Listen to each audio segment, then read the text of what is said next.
let's share screen.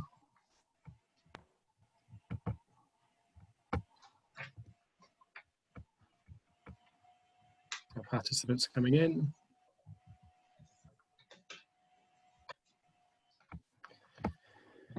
Hey guys.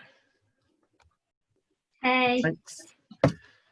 Welcome everybody who are just creeping through the door. Sorry we're starting a little bit late. Rosalind, who is one of our panelists today, she's having a few technical problems, so she's just going to log out and log back in again. So we've decided to start the webinar, and hopefully she'll be able to join us as we go along, basically. Just a few things I wanted to say before we start, though, is I just wanted to let you know a little bit about what the Fashion Network have been doing over the last few months. Obviously, as predominantly an events-based business, our events stopped sometime around March. So like many other businesses, we've took to doing a lot of online activity. So this is the second of our webinar. And we're doing lots of content collaborations, and we're sharing lots of opinions and polls on our social media account, in particular our LinkedIn account. So if you don't follow us already on LinkedIn, I'd suggest that you give us a quick follow on there. Like I say, our panel today have also done quite a few content collaborations with us. With regards to this session today, we're going to talk about how to monetize your blog and social following. So this event is very much targeted at people who are influencers, people who are involved with that sort of marketing end of it, whether they might be micro publishers or people like Emma. So that's what it's aimed at. We've also got another event at the end of the month that's obviously targeted towards brands and retailers. So I've noticed there's a few brands and retailers in the room today. So that's the topic of the session today. It's an unsponsored session, I'll have you know. So we don't have any particular agenda other than to have sort of like a good conversation going, really. So and we would like you guys to also chip in and you know, leave your comments and questions. And there's two ways of doing this. There's a little chat feature that might be at the bottom of your screen at the moment. It might not be at the moment because I'm on screen share, but I'm going to get rid of that in a second, and you'll see a little chat box. But also I'd like, if possible, to if you could, there's a little raise your hand feature. I don't know if our panelists can see it on their thing, but there is a little raise a hand feature that gives us, if you raise your hand, I'll just warn you because I see you put your hand on, what we'll do is we can turn on your audio. So if you don't want to speak to us, then put your hand down, sort of thing. But we prefer, it'd be great if you could ask your questions via audio. It's nice to hear voices. I don't know if you guys agree, but it'd be nice to hear people's questions via the audio thing. But if you don't want to do that, then you can basically just ask questions or put comments in the chat box. We've got quite a few discussion points for you today that we're going to go through, and this is pretty much the agenda. But like I say, if you guys if there's questions on there that we're not covering, like I say, you can get the opportunity to ask them. So we're going to go through this for the next 30 minutes, 30 to 40. Hey, how you doing, Rosalind? You okay? Yeah, we're going to go through these bullet points for the next 30, 40 minutes. And like I say, there's plenty of time for you guys to interject. Well, not interject, but you know, leave comments in the chat box. Without further ado, and hopefully Rosalind's audio, is it on? I'm here. Yeah, you're here. Wait. So, yeah, this is our panel for the day. So I've got an apology actually from Timothy Arno from Fanbytes. He was due to be with us today, but he can't. But he will be with us on the panel on the 29th. So yeah, so he sends his apologies with that. But without further ado, I'd like to get our panel to sort of introduce themselves, actually. If I can start with Mark, if you can just give us a quick sort of 30 to 60 seconds about who you are and kind of what you've done, or just give us a little bit of your career background, if you don't mind. Yeah, so if I can start with you. My name is Mark Dandy. I run a specialist social media and influencer marketing agency called Captivate Influence. We predominantly specialize in the kind of like fashion, beauty, lifestyle sector, which is quite a lot of our clients come from. And it's mainly down to quite a lot of my background working within that sector. So I've done a lot of work for I Saw It First when they first started and entered the market, and I helped them build out their global influencer and social media strategy. And before that, I used to work for an agency called Social Chain, and I did a lot of work working with the likes of Superdry, Boohoo, Pretty Little Thing, and a few other brands like that. So that's quite a lot of my background and experience in this industry. Thank you. Emma, over to you. So hi everyone, I'm Emma. I'm a full-time blogger and a content creator. So I started 10 years ago, so quite a little bit of like an oldie, a bit old school in the blogging world. I started it in 2010, and my blog won an award with Cosmopolitan magazine back then, which kind of gave it the acceleration that it needed. So over the 10 years that I have been running it, for 8 of those years I was working within PR and marketing for fashion and beauty brands, and then the last 2 years I made the cut to go like fully, like full-time self-employed with running my Instagram and my blog. So basically now just do this full-time. Thank you. And then last but by no means least, Rosalind, if you... It's finally here. Well, I'm obviously not a Zoom guru, as you can probably figure out. So my name's Rosalind Weinberg, and I am an influencer coach, and I'm also the founder of the Influencers Diary, which is a mobile app, and also it's available on web, that connects influencers with brands. So whether that be wanting to connect with brands personally, so we have a directory on the app that lists all the PR contacts to the PRs working within those brands, or we can also hook you up with paid gifting, collaborations, and industry events. And your background, if I remember right, your PR background, I think. Yes, I was originally an editor for a magazine called Verge, which is partly owned by MTV. Totally winged that job because spelling and grammar is not my strong point. So how I got that job, who knows? But I started there at the age of 18, became the editor at 19. And that was when there was a really huge sort of shift between celebrities and influencers. So I suppose you could say I was out interviewing influencers before they became influencers. And that's where it's led me today. So I'm just going to come off the sharing thing just because I think I prefer it like this. Is that all right with you guys? And hopefully with the audience. So like I say, just to the guys and the delegates here, then like I say, if there was any comments you want to make, you can leave it in the chat box. You should see the little chat facility at the bottom. And like I say, if you want to ask a question, please raise your little hand. I know there's a couple of you earlier did it, but like I say, what I can do is I can turn on your feed. Don't worry, I can't turn on your video for all those out there lying in their pajamas or whatever it might be, but I can turn on your audio feed. You can have a conversation with our panelists, or can ask a question, or you can just make a comment or observation. So so without further ado, let's just crack on with the conversation, and I'd like to maybe come to you first, Rosalind. So can you just tell us a little bit about the sort of current model for influencers at the moment? How does it work? What's the sort of main way of making money as it is now? Well, there's loads of different ways. I personally believe there's ways that you can make regular income, and that's through affiliate links. So say, for instance, first of all, you'd need to join up to a platform. So the one that I use is Reward Style. You sign up to the platform, and then say, for instance, you featured, I don't know, a Topshop dress. You would go on to Reward Style, you would get the link, so it's your affiliate link. And then when you feature that Topshop dress onto your Instagram or blog, you can use that affiliate link on your swipe up or on your tagged blog post.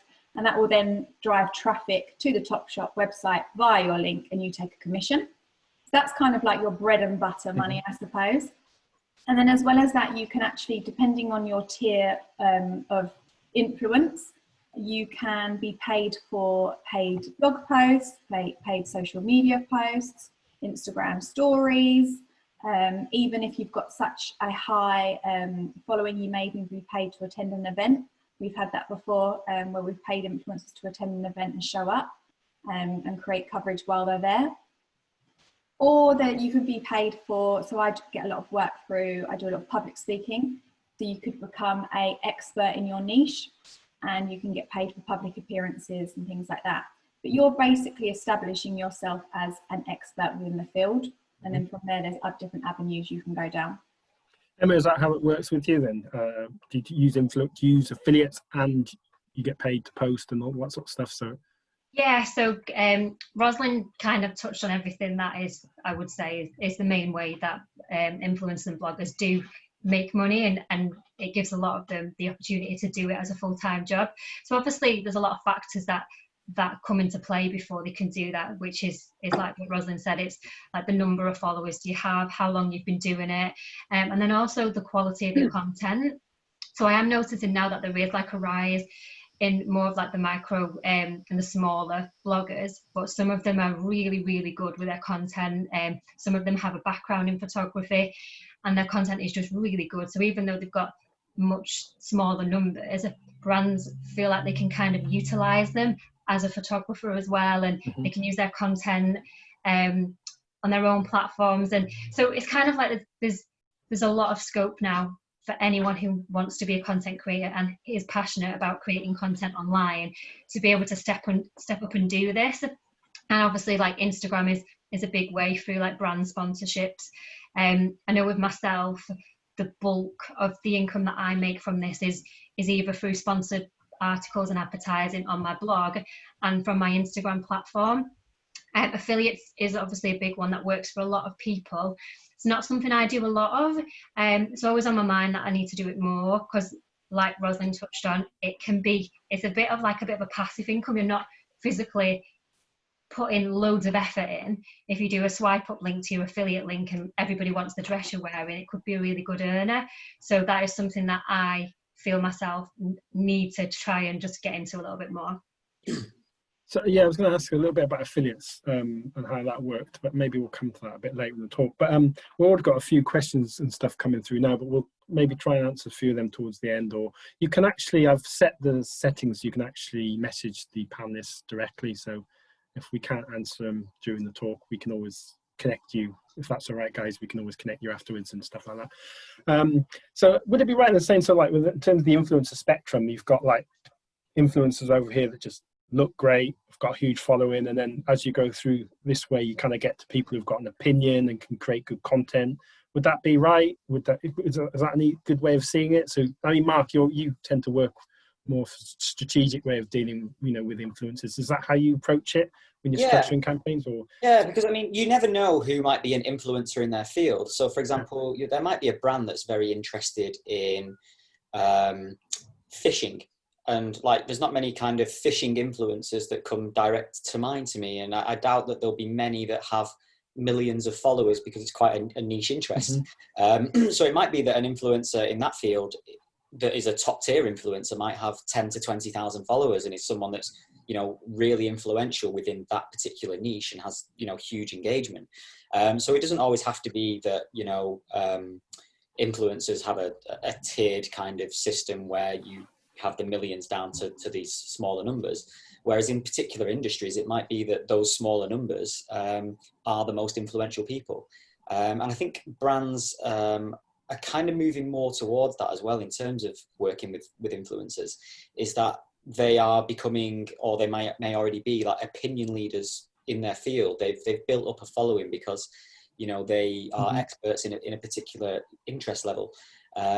And that really helps brands add a level of authenticity to their message, because it's more believable in terms of it's coming from someone that has a very authentic voice and a very clear voice that comes with a particular background in that area. I've got a question here actually, because obviously I work with you guys so much, I'm trying to make it that everyone can to learn from this, so I'm trying my best not to assume anything, but there's one question here: is number of followers or engagements the most important thing to focus on when you're looking at Instagram followers? I'm not sure who'd want to pick that up, but that one.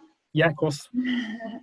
Let me scream from the top of my head: engagement. Forget about the followers, really forget about that. It's all about engagement, and actually it's not about likes, it's not about comments anymore.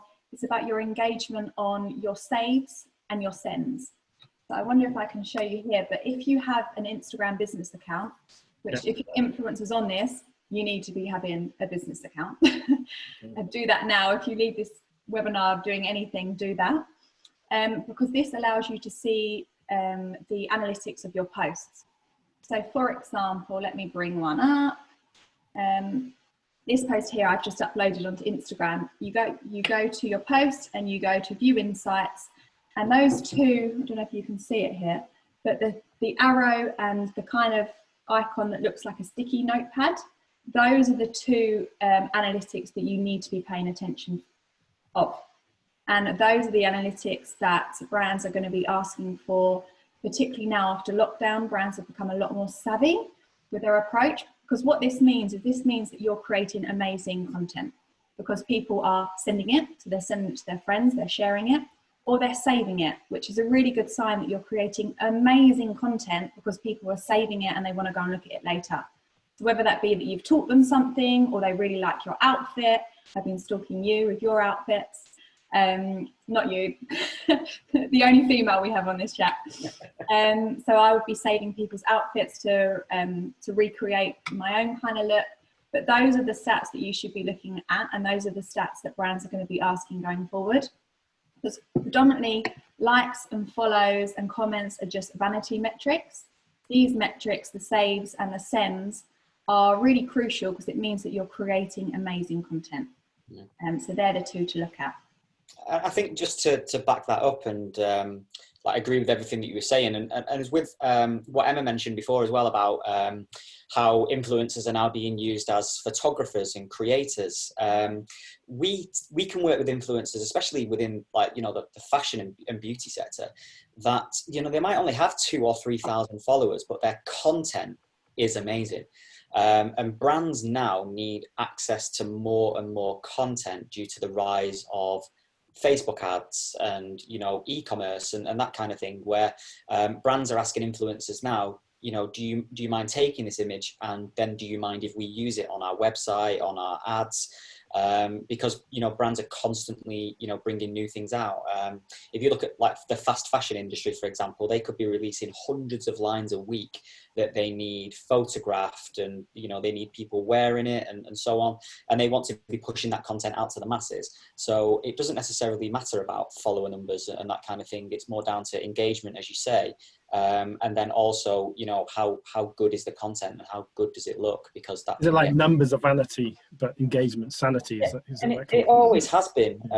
Numbers always have been. I think there is obviously a point to having a large following, and it still has an impact. You won't kind of dismiss having a lot of followers, because that reach is something that can genuinely help brands when it comes to brand awareness. And I imagine it's the value of your engagement as well. I mean, in a weird way, I suppose the Fashion Network, we're kind of in a weird way sort of like an influencer when it comes to a B2B point of view, but obviously the engagements that sort of our clients want is they want to connect with brands or retailers or people like yourselves. So obviously the value of that engagement is quite high, I suppose. So it's the same, I imagine, with consumer influencers. Obviously it's about, if you've got a niche and you've got a really good, engagement with a really niche audience where they might spend a lot more money, it might not be, like you say, it might not just be fast fashion, it could be something, a higher value thing. Would it be fair to say that, it's about the value and engagement? Yeah, I'd say definitely is. I think when brands choose to gift or pay an influencer to work with their brand and product, they want to see that people genuinely like their content, people have asked questions, people have tagged friends in it, and if they're not going to get that, then they probably won't work with that influencer again. I'm just getting a few questions here along the side about are we seeing a rise in sustainable influencers? I didn't type in an answer to that because it didn't know something that we well, there's a few questions to that. I was just wondering, do you want to mention that? I mean, we've seen a lot of it on our feed about sustainability, and it's kind of like, I don't know, as soon as things seem to go back to normal, the cynic in me keeps thinking it's going to be, that was like back in COVID times. I don't know whether you've noticed something. I've started to see a lot of rise in sustainable fashion brands, sustainable beauty brands, and it has seemed to have grown in stature along with vegan-based companies and so on. Like you do see a lot of I wouldn't say activism, but just kind of like there's now a strong movement towards those kind of brands. But I do think we are quite far away from what I'd say mass adoption. I don't think we're quite there yet. I think there's a lot of, I think sometimes influencers might get bashed quite a lot for working with, fast fashion companies or so on. But I think with sustainable fashion, that they're not quite yet at a level where the public wants to mass adopt that. And as far as that's concerned, is that you know the price point of sustainable fashion is sometimes a lot higher, and it has an impact all the way through the line when it comes down to, you know, brands working with influencers and working on social media. If the demand isn't there from the public yet, then, you know, the advertising won't necessarily follow in the same way, but it's definitely getting bigger. Yeah. So you guys, like I say to everyone listening, I've set the chat thing so you can actually ask questions to everybody. You can ask questions to you guys personally. Are you guys okay to answer questions if they are come to your inbox personally? Is that right? Yeah, if I see your head going down like that, I'll know what's going on. So obviously I want to make sure that we answer as many questions as possible, but I also want to make sure we answer the questions that we've advertised on Eventbrite and stuff like that. So my next question really was, who out there in the sort of influencer world is doing it well at the moment from a sort of business point of view? Can you do a few name drops? I don't know whether Rosalind might be able to pick that up first. Or... Yeah. So I would actually say influencers that are doing really well are influencers that are offering something a bit personal, or teaching people something. So you've got like the obvious one, but Joe Wicks, like absolutely blown up over lockdown because he's now doing the whole PE class. I don't like him. Do you not? I don't like him. Just because my girlfriend likes him, that's all. Oh, there we go. So obviously he's done really well. So you've got that side of things. If you're educating now, basically what this lockdown has done, and I know this is going to sound awful, but it is survival of the fittest. So what you'll see after lockdown is you'll see quite a few influencers spiral off and other influencers completely taking over. And that's because they're using this time to really home in on their content and create amazing content, because that's what it all comes down to. Just like we were talking about followers and stuff, it's all about your content. So if you're carry on. So if you're uploading amazing content, educational, fashion inspirational, whatever, fantastic. Like Joe Wicks, for instance, or you could be a blogger like Lydia Millen, who has now launched her own brand. That brand, most influencers that have a high following that launch a brand on the side, it's a great way to get into the business avenue. I'm gonna come to that actually towards the end of the session, so maybe we can come back to the launching the brand thing. But yeah, cool? Basically influencers that are doing well are influencers that are educating their audience, being a bit more organic with their approach, a bit more real, or influencers that are starting their own companies as a side hustle, I suppose, from their influence. Apart from Mr. Wicks, the rip dude, is there anyone you guys want to mention? Mark and Emma. I'm pointing at you like this, like you know where my finger's going, because I think that the ones that are doing really well at the moment and seem to just be taking over are the ones who are really showing the differences between the whole like Instagram life and the realism. So the ones who are doing like a lot of like before and afters, or this is like body confidence, skin confidence, you know, like the difference between like model styled poses and this is actually what reality is like. Because I think influencers started to get a little bit detached from their followers. I know that I started to feel like that. Just watching other people's content, a lot of people were going on these really fancy press trips, wearing designer clothes, like perfect skin. And I was just feeling like I'm detaching myself a bit. That's not really my life. And then it made me reassess my feed. And I thought, actually, are people going to feel like that with mine? Which is why I did a bit of a 360 with mine. And now I do a lot of no makeup posts with, like, I do suffer from acne. So I show a lot of my acne on it and I'll be like, swipe for the before, swipe for the after. And it's always those posts that have like triple, quadruple the reach of my other posts because people just love the realness. So I know there's somebody called Alex Light London, and she does this for like body positivity, skin positivity. And I just feel like it's that type of, I wouldn't really say it's a niche, but that type of area at the moment. People are just like, I can really relate to this person, and they're sharing those posts and tagging the friends in it and saying, you know, this girl's inspirational. And I just feel like that's a big area at the moment. If either of you've got any good accounts to sort of look good for our delegates to look at, would you just drop it in the chat. Just, Yeah. you know, like anyone you Yeah. think's worth it.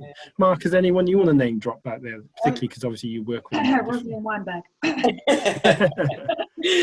I think someone that's been doing really well, and especially in response to obviously that influencers going down the brand route and stuff that we'll touch on later.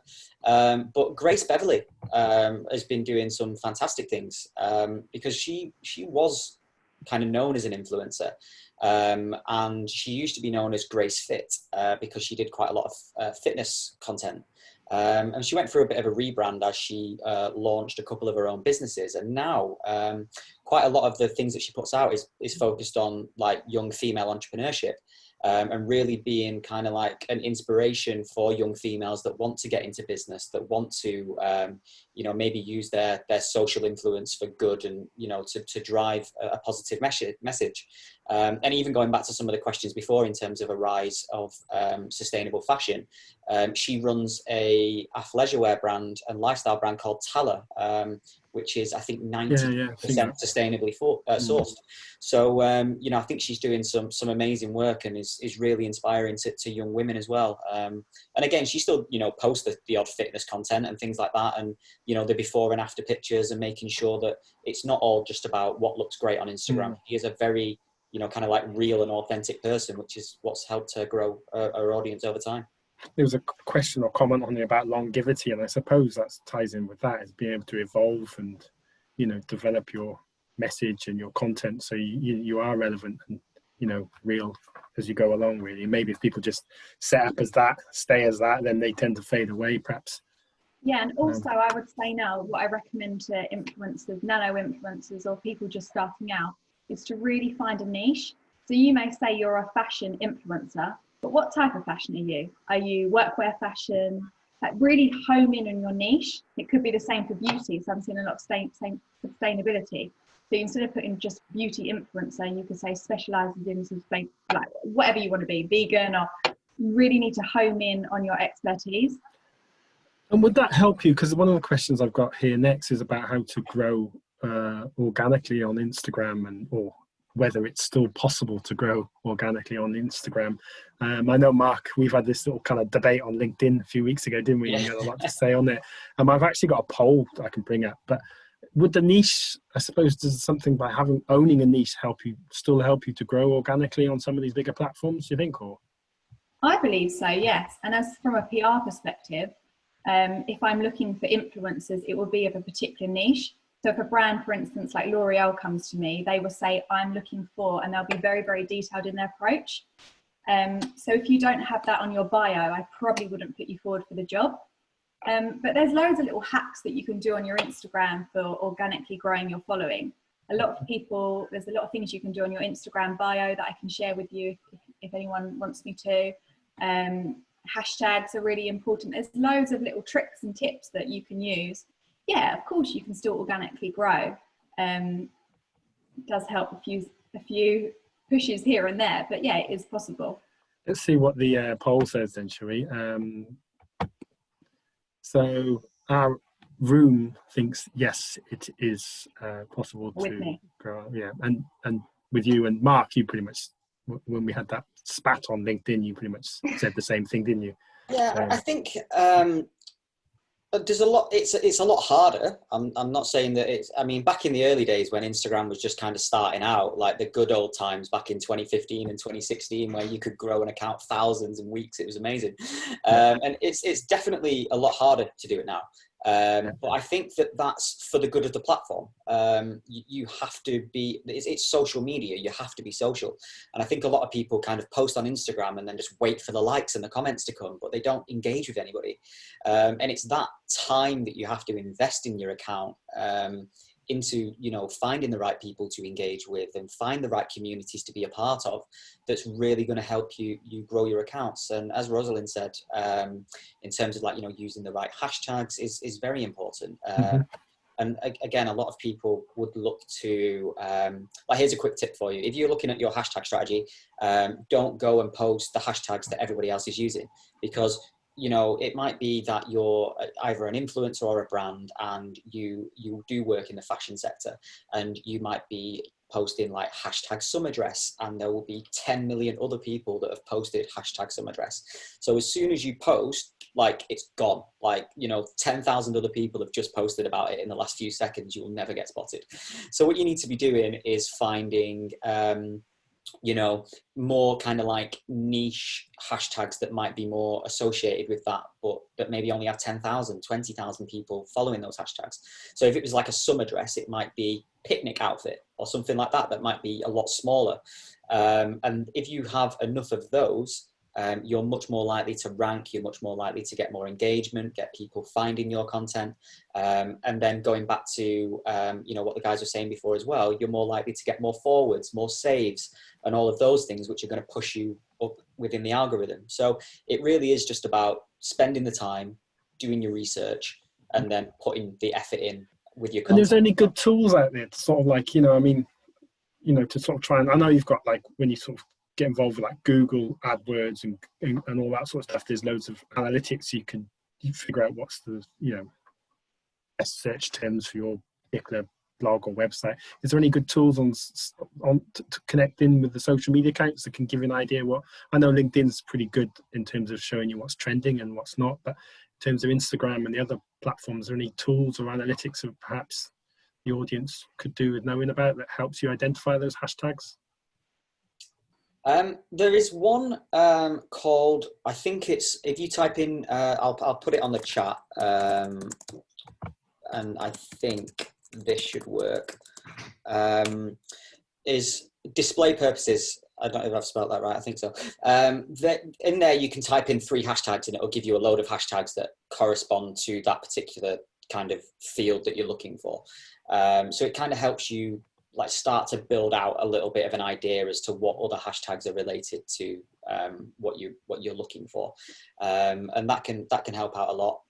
There's another tool called Hashtory, like Hash Story, and again, that's something similar, but you have to pay for that. It's like a $10 subscription or something for that. So, and I'm not advocating, I'm not selling. It's just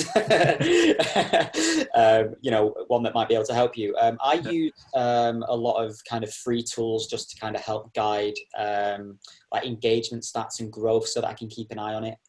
One is called IG Blade. If you type in just IG Blade, that'll give you kind of an overview of, you know, how many people are following you or unfollowing you a day, what your engagement rate is. And you can use it to kind of have a look at like other accounts that you're interested in, and see what hashtags those people are using and that kind of thing. So you can see where you might want to rank. And that can be really, really helpful, really useful. Okay, cool. I want to sort of try and run through these questions. I want to sort of speed it up a little bit because I'd like to see if I can get some more questions and stuff from the audience. There is a hand up by Naya. I don't know if that's accidental hand or not, but we will, if you do want to talk, we'll come to you shortly. If you don't want to talk, then you might want to put your hand down.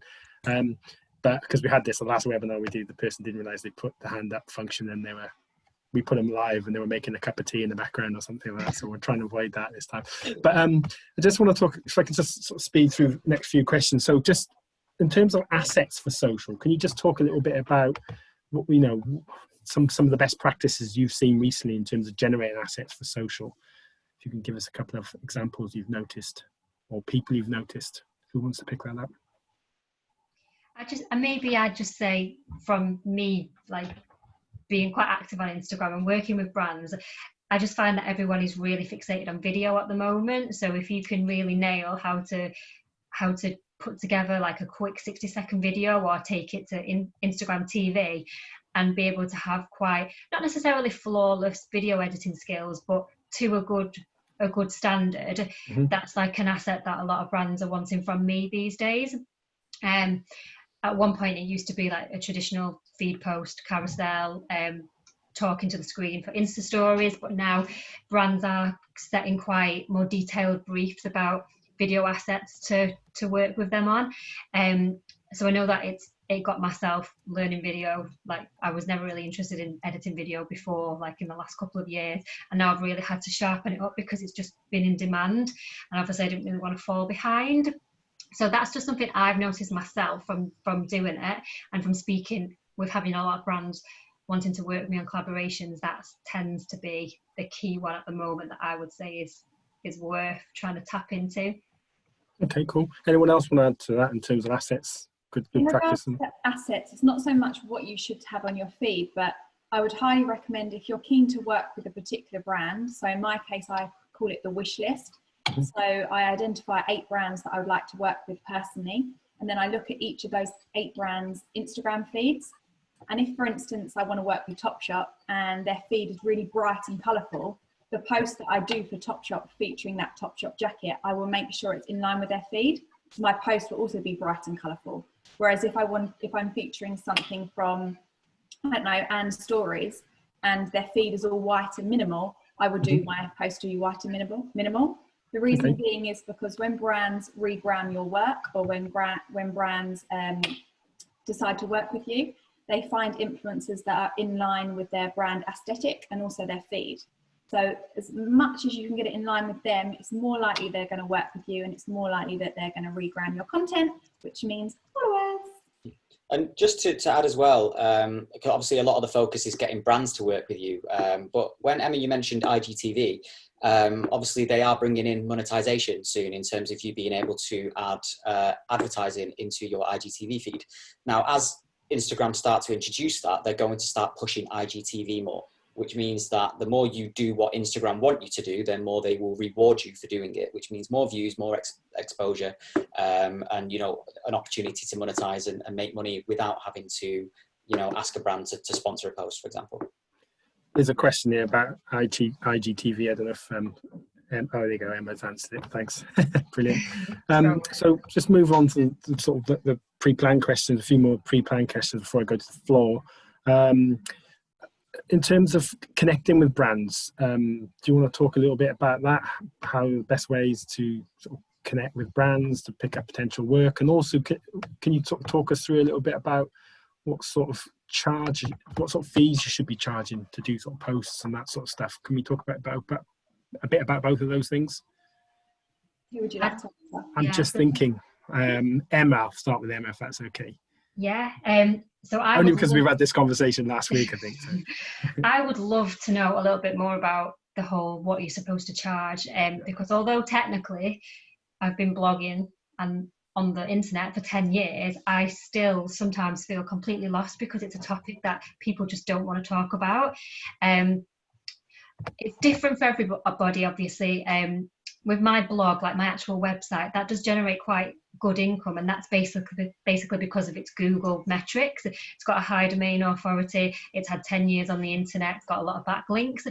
So I feel comfortable with my blog knowing what to charge based on that. Instagram, I find, other than like follower numbers and engagement, it's just a bit, I still don't know if I think I undercharge, and that's what a few people have come back to me and fed back, and I'm like, I just can't ever really learn how much I'm supposed to charge because nobody else talks about it. I don't know how much my peers get paid from collaborations. I don't know what agencies would put forward because they always ask me first, and it is a bit of a strange one. I think you just have to get confident in yourself and know what you're worth for your time and your content and the engagement you can provide. But it is something that I would be interested in hearing a bit more about as well. So. What about you, Mark? Because you work on a different perspective, don't you? You actually, yeah, I'm the one who's trying to get everything free. It's always been an interesting one. So your average cost per engagement on Instagram is around about 16-17 pence. So if you were getting 1,000 likes, then that's £170 ish. And that's kind of how some influencers will price themselves. There used to be a rule of thumb a while ago where some influencers would charge 1% of their following. So if you had 100,000 followers, then you would charge £1,000, for example. But I wouldn't recommend just looking at like that kind of one size fits all metric and then going off that, because it is down to personal preference as to what you believe your time is worth, and that's going to be different for everyone. Usually if I go to an influencer and ask what your rates, it's more than likely, unless I get a really good price straight off the bat, that I'm probably going to try and negotiate you down 20-30%. like just straight away. It's just because we work for the brands and we want to make that budget stretch as much as possible. And I think quite a lot of influencers have kind of cottoned onto that and are now kind of putting their prices up in anticipation that they're going to be knocked down to a price that then they're happy with. And I think with any negotiation, there's always going to be a lot of to and fro as to what people want out of that relationship. But I think that if you're looking at a kind of cost per engagement metric, that's kind of a good starting point to kind of understand maybe where you might want to place yourself. Rosalind, do you want to add to that at all? Yeah, I can speak to you about both. So one thing you should not be doing is sitting on your bum waiting for brands to come to you. There's a lot more you can do in the background. So my recommendation is, again, going back to that whitelist that I just said, your wish list. Identify 5 to 8 brands that you love and engage with those brands. So when I say engage, I mean follow them on Instagram if you're not already doing so, like and comment their posts, look what other influencers they're already collaborating with and engage with those influencers. The reason being is because they want to see your name popping up everywhere. And you want to show that you are a genuine fan of the brand. Once you've started doing all that, and as well what you can do is you may have purchased something, I'm going to use Topshop again, but you may have purchased something from Topshop that you physically bought with your own cash and you uploaded an Instagram story or an Instagram post. Still give them a little tag because it's good for them to see that you are, like I said just a minute ago, that you are a true fan of their brand. Yeah. Once you've done all that and you've got your feed kind of in line with their feed, if you can't do that, just upload images as clean as possible, so on white backgrounds, just very, very neutral. You can then engage with the brand. So I would personally recommend to outreach to PRs working at those brands. So I'm going to give myself a shout out here. But because I'm a similar age to many of the bloggers using my platform, I am very friendly with these bloggers, and which is amazing, but I kind of shot myself in the foot, and every other night a blogger would message me saying, "Oh Ros, do you know the PR contact at Zara?" And I was like, "Oh yeah, I do actually. Oh, can I have her email address?" So I was noticing that a lot of bloggers weren't reaching the right people at these brands, so they were just emailing info@zara.com. But what you can access on the influencer's diary is his directory. So you would subscribe to the directory, you would type in Zara, and it will come up with Colleen's email address that works for Zara. Then you should email her, introduce yourself, explain how much you love the brand, attach analytics, maybe send a post if you've already featured Zara. It's all about, in this industry, not what you know, but who you know. And if you're not going to PR yourself, no one else is going to do it for you. There's not going to come towards you and just you work it, basically. Yeah. Yeah. Can I just, sorry, I'm just conscious of timing, and I've also promised Naya that she'd get a chance to ask a question or comment live. So Naya, if you're still there, I'm about to put you live. So 3, 2, 1, here goes. So are you there, Naya? Your microphone's clicked to mute. So if you want to unclick your microphone, you'll be able to ask the question or make a comment. Can I be heard? Yeah, you can hear you now, yeah. Hi everyone, my name's Naya. Been really enjoying this Zoom call, by the way. It's been really, really insightful. I have a question actually. I currently have a podcast, and we spoke a lot about like Instagram. I know that this is meant to be monetized like Instagram blogs, but how can you use sort of like podcast content to sort of connect with brands? Is there a way that can be used to, you know, make better connections with brands? How would you say someone would go about doing that? Invite them onto your podcast. Interview them. Interview them, yeah. Like reach out to whoever looks after social media or something like that, and ask them, you know, do they want to feature? And you know, try and be as accommodating as possible. So can you do that podcast over Zoom? Can you go to them? Can you fit it in around what it is that they're doing? But that's a great way to get that's what I do. The thing is as well is that, like, especially within our industry, is that for me, for example, like I'm very active on LinkedIn, and like if you were to invite me onto your podcast, then for me, that's extra content that I can then put on my LinkedIn to be like, oh, I've done a podcast, listen to my views on this. But then that's also promoting your podcast. And so if you're sharing, you know, a lot of posts on LinkedIn and you're interacting with brands on there, it's normally a good way to reach out and ask them to be involved. Also, what you're doing podcast-wise is amazing. A lot of brands are looking to sponsor podcasts right now because you've got a really engaged audience. So, for example, if I'm going to listen to your podcast, I'll probably listen to it while I'm on the train or while I'm in the bath or while I'm really, really focused on your podcast. And brands are finding that that relates really, really well to sales because they've got your audience's full attention. So they would probably sponsor your podcast, and in exchange you would have to put in collaboration with Net-a-Porter, and then it would have their kind of advert before your podcast plays. So yeah, 100% you can definitely monetize your podcast. Because there's no algorithms in play when it comes to podcasting. Like, your audience is your audience. It's not like a battle for who sees it. Like, if they subscribe, they subscribe. Okay, thanks, Naya. Thank you. You're welcome. I've got so many questions I want to ask as well off this list as well, but so I'm going to have to cherry pick a few of them because I can see also questions coming through from the audience. And like I say, guys, if anyone else wants to ask a question live or even a comment, just put your hand up. But I just want to talk a little bit about, we touched on it earlier then, is what if an influencer wants to launch a brand or become a retailer? And you know, Mark, well, in fact, I think all of us have had this conversation, I think, over the last few weeks.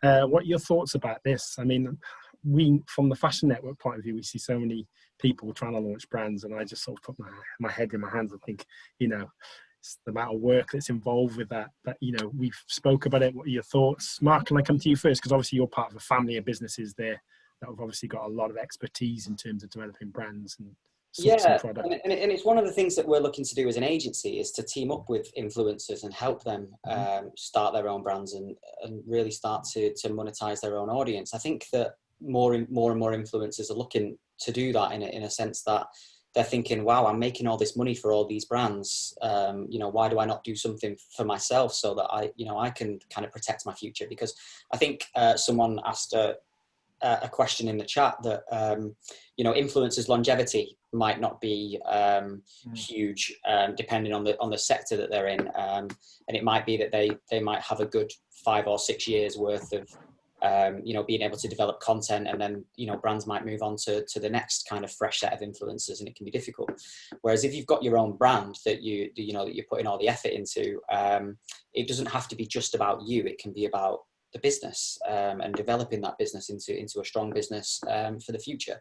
And so personally, I would encourage influencers to use you know, their audience and platform as much as they can to develop something for themselves. Because if people are genuinely interested in you and your recommendations and you know, you as a person, then they're going to be interested in what it is that you might have to offer, as long as it offers a benefit to that audience and something that they can you know, grow with. So I think it's a fantastic opportunity, and some influencers have done it amazingly well.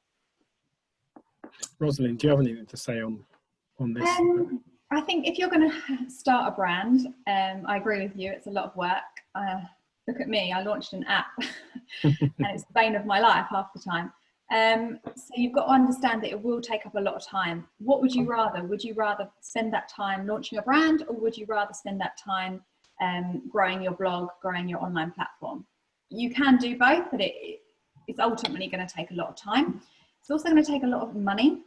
So if you don't team up with another company to fund it for you, you have to realize that you do need to have some sort of, I mean, it took me at least a year to pay off the build of my app. So you have to have some kind of backing or revenue yourself. And someone like, if I'm going back to someone like Lydia, she's got a huge social media reach, and she's got an amazing engagement. So what she says sells.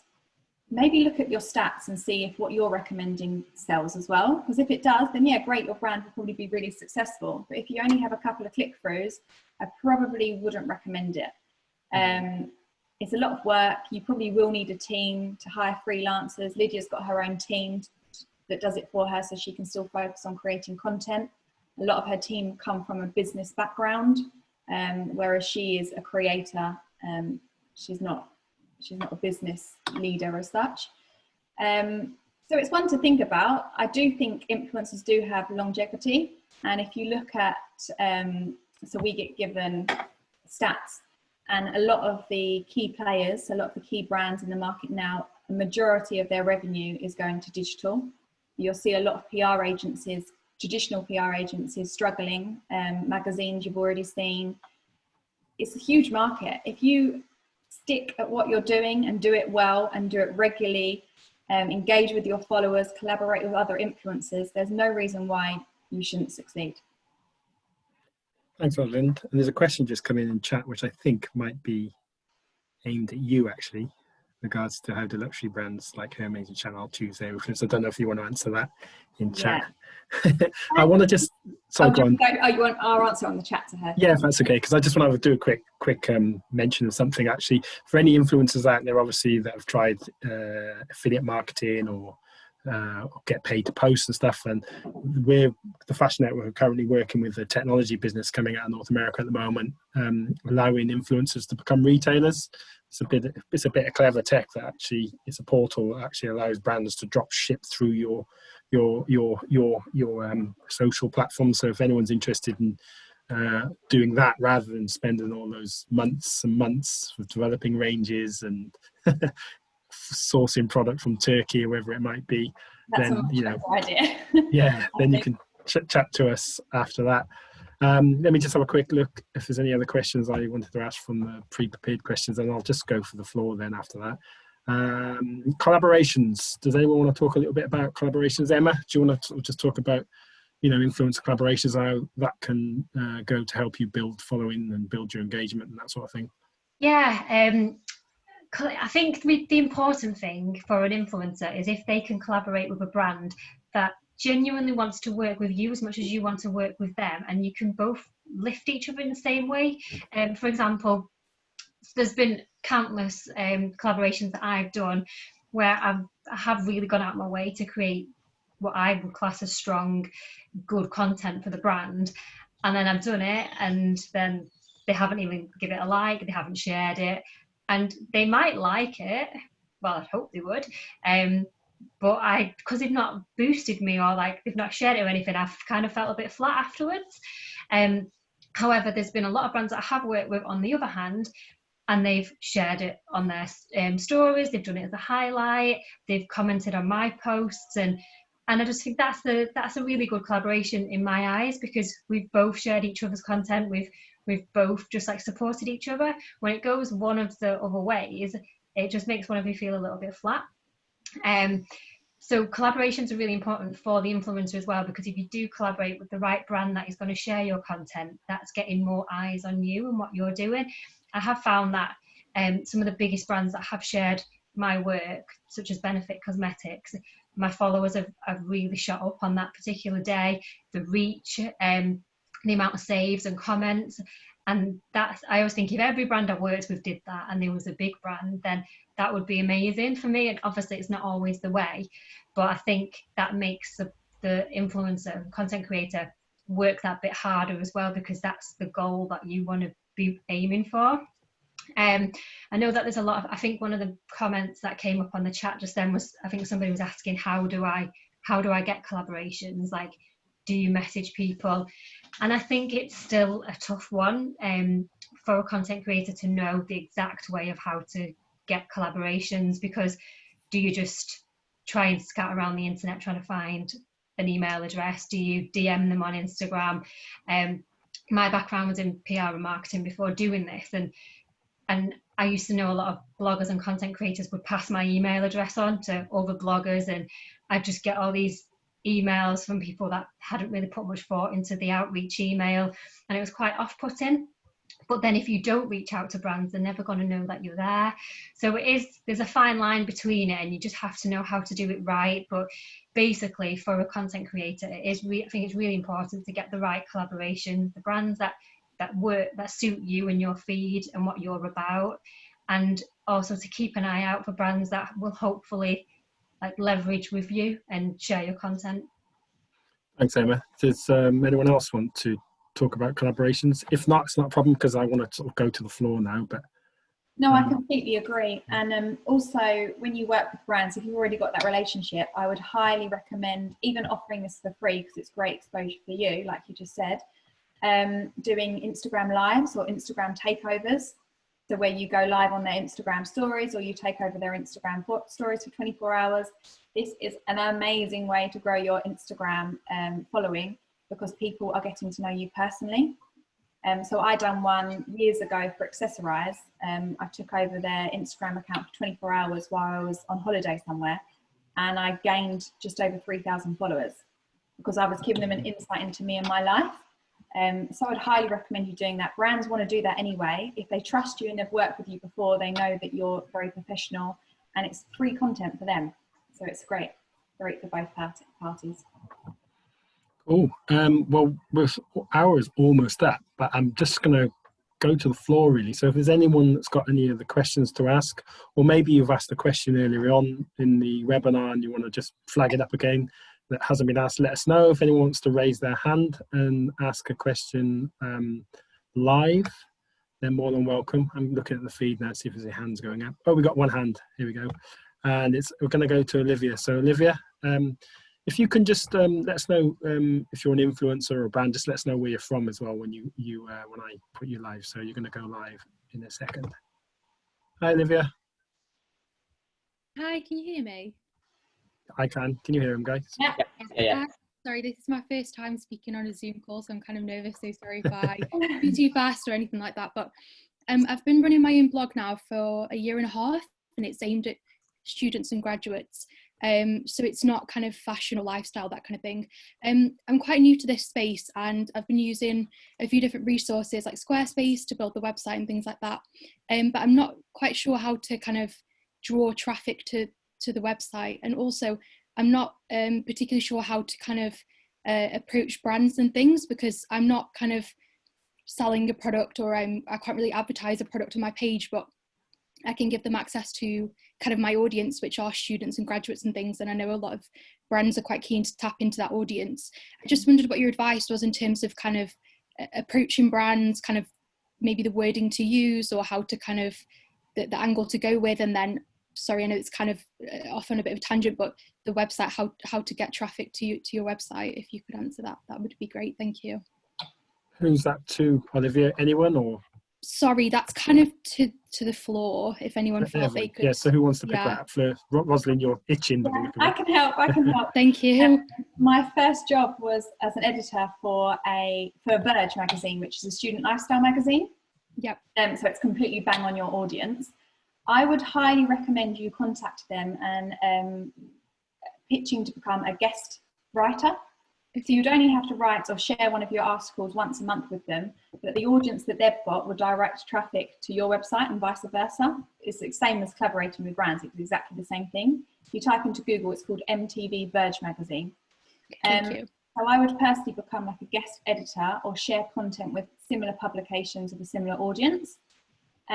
Also brands, when you pitch to brands, the brands that like for you, IKEA shouts completely out to me. IKEA, Domino's, that's who we worked with at Verge. Any sort.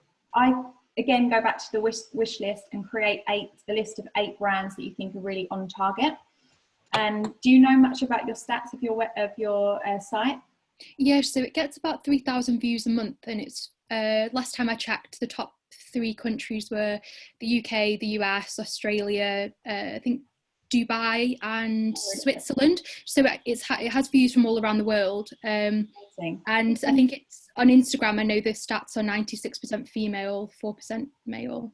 Yeah. Well, then someone like IKEA would be perfect for you, and even Domino's, and both of those run regular competitions. So if you was to outreach to IKEA, you would introduce yourself, and then you could say something along the lines of, I'd really like to do a competition with you and my readership to win a kit out of their dorm room of IKEA furniture, or whatever it may be.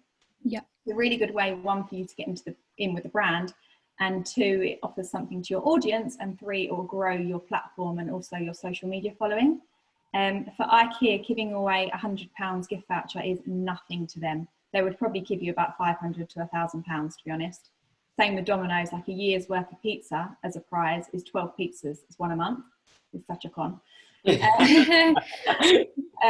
they would be all over that. But I would personally really pitch competitions for one. That worked really well at Verge, and really show that you've got a student audience. That's like you said when you first spoke on here, brands are all over that. It's the younger generation. Yeah. I'd just add to that as well that if you have a look on websites like the NUS, I don't know, do they still do like an NUS extra card, and you can see on there all the brands that sponsor it with discounts? Yeah, yeah. Then obviously those are just huge target brands because they're all paying to specifically target students every month. Yeah. Same as like Taste Card. Yeah, Taste Card as well is a good one. Discount ones. See which brands they have on there and then go after those.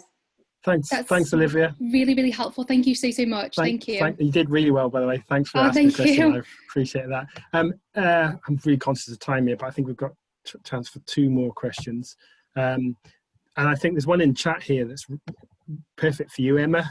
Do you think brands are still keen to work with blog content creators, or are the interests now working with Instagram influencers? I thought it's just anyone with a following myself, but do you want to answer that one? Or? Yeah, it's a really good question, because I do have to admit the interest in working with bloggers has massively gone down, and it's just followed the times. Everybody's now on Instagram. It's much more quicker to see good content. People are just scrolling.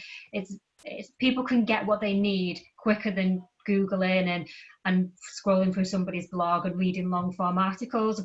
However, one thing I will say is that it does depend on what your blog is about. My blog is lifestyle and talks about like fashion, food, travel, beauty. But every day I go on my stats, and the top 10 blog posts of the day, every day, will always be a skincare product review or a beauty product review, because people, before they invest that money in a foundation or an acne cream or an exfoliator, they do want to see someone's genuine review. And you can't always show that on an Instagram post. So brands will still, like I'll work with some of the big skincare and beauty brands, and they will still sometimes come to me just for a blog post. And I think that's because it does work. Like people are still always Googling for reviews, whereas fashion does tend to be a bit more Instagram led because it's very visual. So do have a think about what your blog is about before you think nobody wants to work with me. Same with restaurant reviews. Like there's a lot, especially a bit more of the older generation, they will go onto Google and search for top 10 restaurants in Manchester, or a review of the whatever Italian restaurant, and they do want to see like an actual article. So blogs aren't dead. However, I do find that 80% of the emails that I receive nowadays are wanting to work with me through Instagram and not so much my blog. But I think it'll come back around eventually, maybe in a slightly different way, maybe not so much long form articles. But I think if you dedicate a lot of time to a blog, you make it really professional, you build up a strong domain authority, you get backlinks to it. I think that's your space on the internet. That's never going to go out of fashion. It's never going to be just a quick trend like Instagram. I don't think it will, but Instagram could die off in a few years, whereas websites on the internet are kind of there for life. We didn't even talk about TikTok today, did we? Sorry about that, guys. Maybe you want to catch up on that 29th when Tim's here, because he's much more TikTok focused. I think we're running over time a little bit, so we've got a chance for one last question. If anyone wants to raise their hand in the audience, we'll come to you. If you don't, then we'll probably start to wrap up, I think. So yeah, any hands? Nope. Everybody must be hungry or thirsty or dying for the loo or whatever it might be. Oh, hang on, we've got a couple of chat questions here. Oh no, no. Okay, guys. So I just want to say thanks to all of you for taking part, Mark, Emma, and Rosalind. I'm going to catch you quickly after this talk. So if you just hang on line, that'd be great. But everybody else who's attended, I'm just going to bring up the email so you can just check, or you can get in touch with either me and I can put you in touch with the guys, or whatever, however you want to work it. But there is the email for the Fashion Network. If you want to just reach out to us, editor@thefashionnetwork.co.uk, or get hold of my colleague Tabby at that email, and she can help introduce you to panelists, but also she can ask you any other questions with regards to events we're running in the future and so on and so forth. So yeah, without further ado, thank you guys. Give yourselves a bit of a round of applause. Normally on these occasions we get a round of applause. Normally we all go for a drink afterwards, but unfortunately COVID's put a peg to that on this occasion. So yeah, thanks for everyone to attend in, and I'll speak to you three shortly now. But thanks very much. Bye bye.